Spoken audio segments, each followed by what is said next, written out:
Здравейте! Това е кратък туториал за това как да интегрирате StyleCop в версия 9 на ReSharper, така че да имате реал-тайм стилизиране на кода, плюс опция за автоматично оправяне на грешките, подадени според правилата на StyleCop.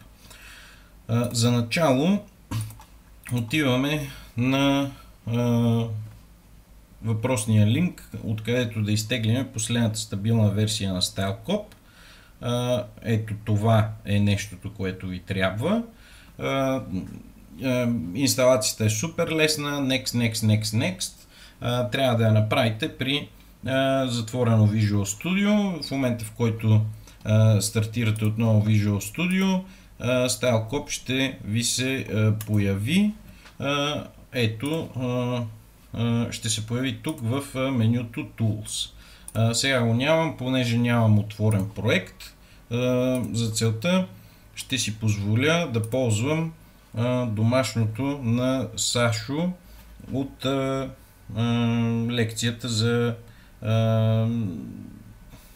Exception Handling, примерно, или Static Members. Сега ще видим. Така, сваляме го.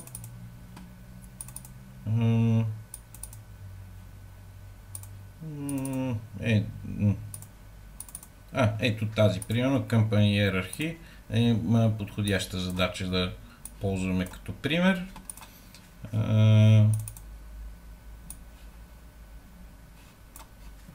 Така.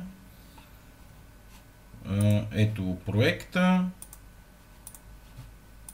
И ето тук виждате се появи StyleCop.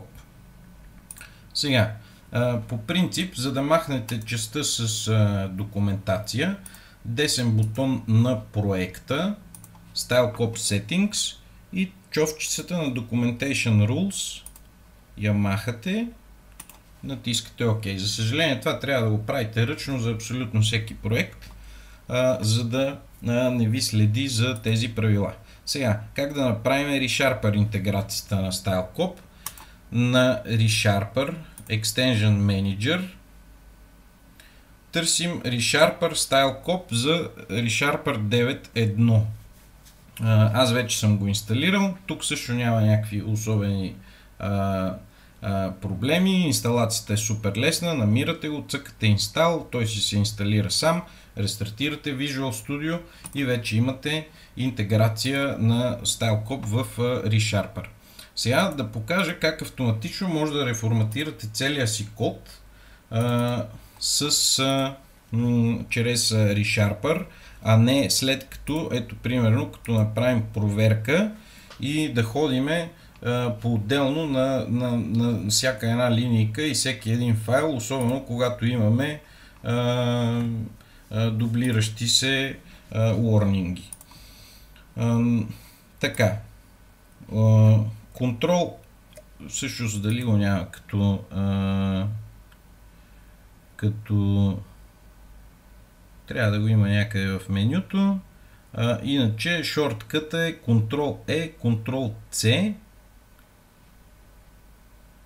Ето го, Clean Up Code, Ctrl-E, Ctrl-C. Така, по дефолт има два профила за реформатиране на кода. Те обаче не могат да бъдат редактирани, респективно и не ни вършат работа, защото ще наблъска на хедъри за документация абсолютно навсякъде, където липсва такава, а ние на този етап не искаме такова нещо. За тази цел Edit Profiles, тук си създаваме нов профил, аз вече съм си направил къстъм профил, където съм селектнал съответните неща, които бих искал ReSharper да форматира. Аз принципно не бих искал задължително да вкарва var keyword при инициализирането на обекти, речници, листове, каквото се сетите, и затова съм го махнал. По-важното нещо е да махнете човката на Update File Header, поне за сега, докато не пишем документация на кода. След това отиваме, прескачаме всичко това, защото не е свързано с C#. Отиваме на правилата на StyleCop. Цялата секция документация, могат да се махнат тези неща, за да не ни пищи, че липсва документация и за да респективно ReSharper да не я добавя тогава, когато реформатираме автоматично кода. След като сме го направили това нещо, Ctrl-E, Ctrl-C, избираме си Custom профила, даваме Run и ReSharper автоматично почти навсякъде е подменил нещата, които на StyleCop не му харесват. Ето тук ще трябва да сменим името на namespace ръчно. Тук ще трябва да оправим името на параметър ръчно. Ето и тук.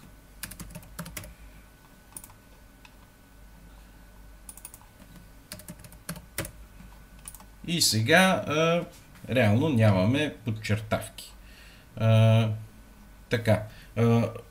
Това обаче естествено не ни освобождава от задължението все пак да преглеждаме кода, особено когато става въпрос за аксесорите на съответните методи и филдове, и ако се наложи да си ги сменяме ръчно, дори и да отговарят на правилата на StyleCop. Ами това е от мен. Благодаря, дано да съм ви бил полезен.